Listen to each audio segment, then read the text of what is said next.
आबपाशी खाते सिंध जो वज़ीर न्याम खान शोरो सखर बैराज जो दौरो कयो। गेट नंबर 7 ते हलंदड़ मरम्मती कम ऐं राइस कैनाल जी खोटराई वारे हलंदड़ कम जो टेक्निकल टीम सां गॾु जाइज़ो वरितो। जॾहिं त कम बाबति शिकायतुनि ते कंपनी जे ठेकेदार ऐं ॿियनि खे छंड पटी ऐं कम खे सही करण जा हुकुम ॾिना।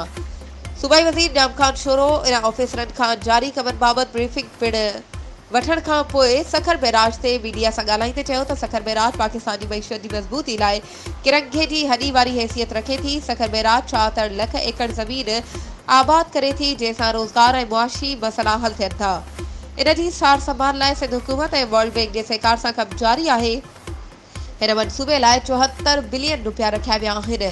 आबपाशी वज़ीर न्याम खान शोरो जो वधीक चवणु हो त सखर बैराज जी बहाली वारो मनसूबो 2023 में शुरू कयो वियो आहे, जेको 4 सालनि ताईं हलंदो, जंहिंमें बैराज जे दरवाज़नि जी मुकमल मरम्मत कई वेंदी, जंहिंसां हिकु दरवाज़े जो वज़न 80 टन घटिजी वेंदो।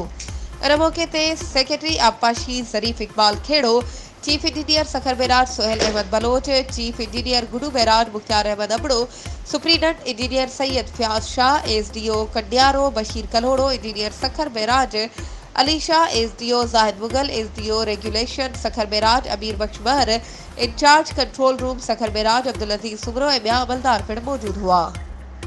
वधीक ख़बरुनि ऐं अपडेट्स जे लाइ असांजे चैनल खे सब्सक्राइब कयो ऐं हा बेल आइकन खे प्रेस करणु न विसारिजो त जीअं असांजी हर नई अचण वारी वीडियो तव्हां ताईं पहुची